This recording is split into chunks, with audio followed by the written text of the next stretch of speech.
ETF index mutual funds నేర్చుకుని stock మార్కెట్లో రాణించాలనుకుంటున్నారా? వెంటనే ఈ నెంబర్కి కాల్ చేయండి.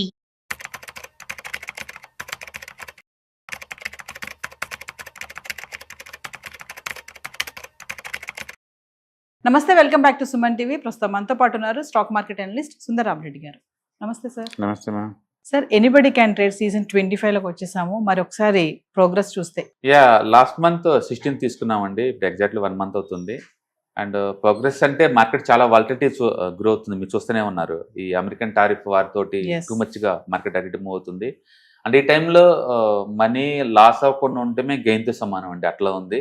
అండ్ మిగతా వాటితో పోల్చుకుంటే ఇది బెటర్ స్ట్రాంగ్గా ఉంది. టెక్నికల్గా మనం రెస్టారెంట్ దగ్గర ఉందని పిక్ చేసాము, చాలా స్ట్రాంగ్ ఉన్న సెక్టర్ పిక్ చేసాం కాబట్టి ఎనీ స్టేజ్లో కూడా మనకి లాస్ ఏం రాలేదండి. అండ్ ఇప్పుడైతే ప్రస్తుతానికి 1% గెయిన్లో ఉన్నాం. 1% గెయిన్లో ఉన్నాం. అండ్ చార్ట్స్ బాగున్నాయి. రేపు మండే నుంచి మార్కెట్ బాగుండబోతుంది కాబట్టి హోప్ విత్ ఇన్ 10 days కల్లా టార్గెట్ రీచ్ అవుతుందని అనుకుందాం. కాబట్టి మిగతా వాటితో పోల్చుకుంటే అంటే ఐటీబీస్తో పోల్చుకున్నా, అంటే ఫార్మాతో పోల్చుకున్నా, మిగతాది స్మాల్ క్యాప్ మిడ్ క్యాప్ వేటితో పోల్చుకున్నా సరే కాకపోతే ఈ పడే మార్కెట్లో స్ట్రాంగ్గా ఉందంటే అది ఆటో సెక్టర్ అండి. అండ్ రెడీ టు మూవ్ అనమాట. సో పడకుండా ఉంది, గెయిన్ అయితే లేదు. అంటే చూస్తానే 1 month అయిపోయింది. బట్ టూ మచ్ వాలిటిలిటీ వచ్చింది. మీరు చూసారు, మార్కెట్ టూ మచ్గా డ్రాప్ అయింది. బట్ మంచి ప్రోడక్ట్ వల్ల మనకి ఏం లాస్ లేకుండా ఉంది. ప్రస్తుతానికైతే 1% గెయిన్ అండి. And hope with in 10-15 days కల్లా టార్గెట్ రీచ్ అవుతాం. అంటే ట్రంప్ 50% టారిఫ్ది బాగా పడింది అంటారా ఇంపాక్ట్? డెఫినెట్గా ఎండ్ ఆఫ్ ది డే బిజినెస్లో ఏంటంటే అన్సర్టనిటీ లైక్ చేయదు. అది ఎంత ఎఫెక్ట్ అవుతుందని సెకండరీ, అదంతా అన్సర్టనిటీ లైక్ చేయదు మార్కెట్. అందుకని టారిఫ్ ఎంత వేస్తాడో తెలియదు, ఎంత పెంచుతాడో తెలియదు. మళ్ళీ ఆయిల్ కొంటే ఇంకా సప్లిమెంటరీ కింద ఉంటుంది. ఈసారి యూరోప్ను కూడా జాయిన్ అవ్వమని చెప్తాను దీంట్లోకి అంటున్నాడు. అందుకని బిజినెస్లో ఏంటంటే అమెరికాతో ట్రేడ్ చేసే బదులు అసలు ఆఫీస్కి కూర్చుంటే పోలా అన్నట్టుగా ఉన్నాయి. బట్ అదే టైంలో వాళ్ళ కోసం డెడికేటెడ్గా ఇన్ఫ్రాస్ట్రక్చర్ క్రియేట్ చేశారు. ఫార్మాస్యూటికల్స్ కంపెనీ అయితే అచ్చం అమెరికా కోసం బోల్డ్ అని జనరిక్ డ్రగ్స్ ఇక్కడ తయారు చేస్తారు. అమెరికాకి అప్రూవల్ ఉన్న FDA అప్రూవల్స్ ఉన్న ఫార్మాస్యూటికల్ యూనిట్స్ ఇండియాలో 700 దాకా ఉన్నాయి దగ్గరగా. వాళ్ళందరూ కేవలం అమెరికా కోసం తయారు చేస్తారు. మరి ఇప్పుడు సడన్గా టారిఫ్ 200% వేస్తాం, 300% వేస్తాం డైలాగ్ కొడుతున్నప్పుడు బిజినెస్ ఎప్పుడు సఫర్ అవుతుంది. అంత అన్సర్టనిటీ ఎన్విరాన్మెంట్లో బిజినెస్ ఎప్పుడు డిప్రెషన్ గురి అవుతుంది, వెనక్కి లాక్కుంటుంది అనమాట. అందుకని మార్కెట్ బాగా ఎఫెక్ట్ ఉంది సైకలాజికల్గా. రెండోది TCSలో 12,000 మంది జాబ్స్. ప్రపంచవ్యాప్తంగా జాబులు పీకేయటం, మా కంపెనీలు క్లోజ్ చేయడం అనేది మామూలు విషయం. ఈవెన్ మైక్రోసాఫ్ట్లో కూడా లాస్ట్ 1 yearలోనే 70,000 మందిని తీసేశారు. లాస్ట్ 1 yearలో.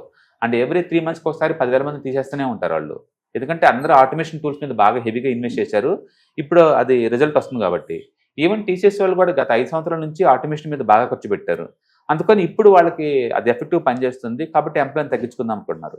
ఇండియాలో ఫస్ట్ టైం ఎంప్లాయీస్ని ఇలా 12,000 మందిని ఒకేసారి తీసేయటం అనేది. సో ఇండియా గ్రోతే అంత ఐటీ మీద డిపెండెంట్ అది. మీకు తెలుసు, ఇండియాలో ఒక బీటెక్కి వస్తే బీటెక్ అండ్ BEలో 22 లక్షల మంది స్టూడెంట్స్ జాయిన్ అవుతారు ఫర్ యానం. 22 లక్షల మంది అంటే ఎంత పెద్ద మ్యాన్ పవర్ చూడండి. అంతమంది యూత్ అంతా ఐటీకి ట్రైన్ అయిన వాళ్ళు జాబులు రాకపోగా ఇంకా 12,000 మందిని పీకేశారు అనే సింబల్ చూశారు. ఆ సిగ్నల్స్ కొట్టి మార్కెట్ ఇదవుతుంది అనమాట. ఆ రోజు ఐటీ చాలా దారుణంగా డ్రాప్ అయింది.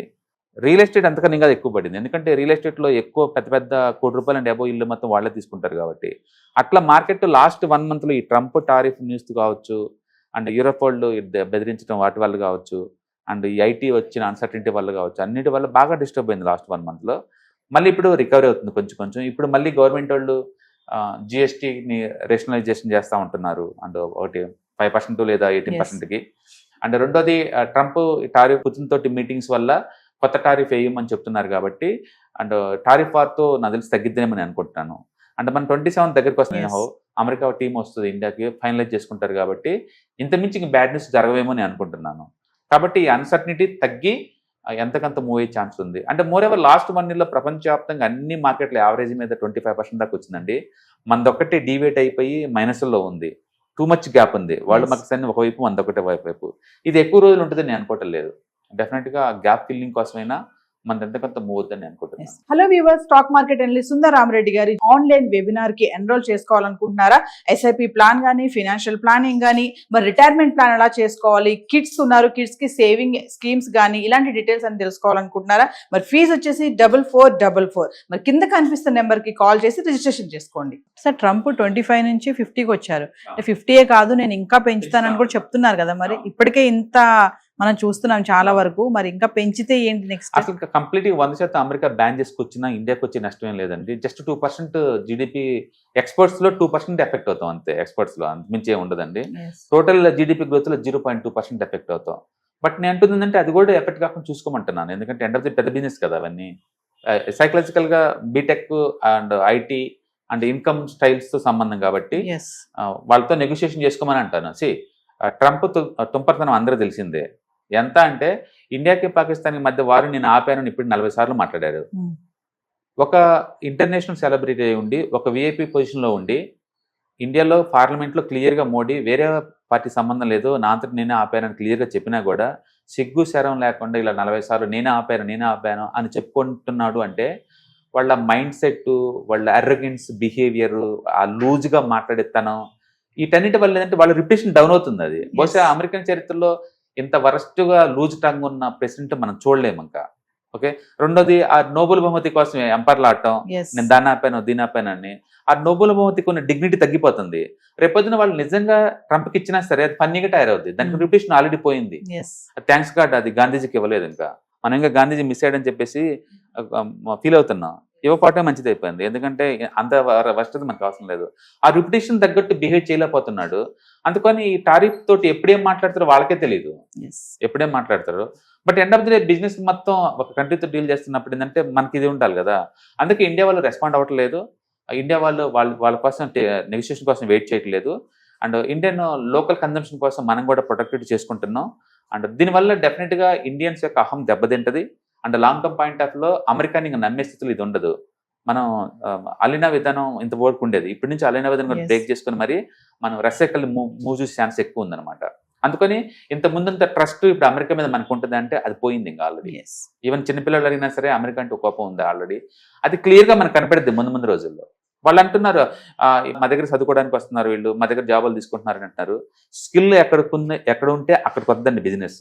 మీ చారిటీ వర్క్లు ఏం కాదు అవి. మన వాళ్ళు అమెరికాలో జాబ్ చేస్తున్న చారిటీ వర్క్ ఏం కాదు. నేను జాబ్ చేస్తున్నా కాబట్టి నా జాబ్ ఇస్తున్నాం అంతే. ఇక్కడ నుంచి వాళ్ళే వస్తారు ఇండియాకి. ఇప్పటికే ఇండియాలో 30 యూనివర్సిటీలు అప్లై చేశారు యూనివర్సిటీ గ్రాంట్ కమిషన్ కోసం. మేము ఇండియాలో కాలేజీలు పెడతామని చెప్పేసి. ఏలో యూనివర్సిటీ కావచ్చు, బ్రూక్స్ ఆక్స్ఫర్డ్ కావచ్చు, అండ్ పెద్ద ఇటలీ, జర్మనీ, లండన్, అమెరికాకు సంబంధించిన టాప్ మోస్ట్ యూనివర్సిటీలు 30 యూనివర్సిటీలు ఇండియాలో బ్రాంచెస్ ఓపెన్ చేయడం రెడీ అవుతున్నాయి. అందులో 15 ఆల్రెడీ రన్ చేస్తున్నారు ఆల్రెడీ. అందుకని మన వాళ్ళు అమెరికా అక్కడికి చదువుకోవటం కదండి, వాళ్ళే ఇక్కడికి వచ్చి చదివాల్సి వస్తుంది. అదే టైంలో మన ఐఐటీలు కూడా వరల్డ్ వైడ్గా వెళ్తున్నాయి. దుబాయ్లో స్టార్ట్ అయినాయి, మలేషియాలో స్టార్ట్ చేస్తున్నారు ఐఐటీలన్నీ కూడా. అందుకని ముందు రోజుల్లో ఈ వెస్టర్నైజ్ కల్చర్ తగ్గబోతుంది. అదే టైంలో ఆర్టిఫిషియల్ ఇంటెలిజెన్స్ అండ్ ఐటీలో ఇండియా కూడా స్ట్రాంగ్ అవుతుంది కాబట్టి ఆ ఇన్నోవేషన్ ఇక్కడే బీన్ అయ్యి మనకు ముందు పోయే ఛాన్స్ ఉంది.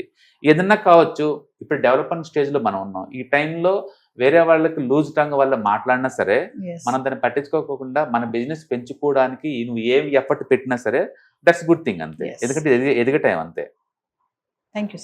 Right. ETFs, index funds and mutual funds. మీరు కనుక స్టాక్ మార్కెట్లో ఎంటర్ అవ్వాలనుకుంటే మార్కెట్లో స్టాక్స్ డైరెక్ట్గా ఇన్వెస్ట్ చేసే బదులు కపుల్ ఆఫ్ స్టాక్స్ ఇన్వెస్ట్ చేయడం ద్వారా ఏంటంటే ఆటోమేటిక్ రిస్క్ తగ్గించుకోవచ్చు. కాబట్టి మీరు బిగినర్ అయినా లేదా ఎక్స్పీరియన్స్ పర్సన్ అయినా సరే మార్కెట్లో సేఫ్ సెక్యూర్ వేలో లాంగ్ టర్మ్లో సస్టైనబిలిటీ కావాలంటే ఈ ప్రొడక్ట్స్లో ఇన్వెస్ట్ చేయడం ద్వారా దాన్ని సాధ్యం చేసుకోవచ్చు అనమాట.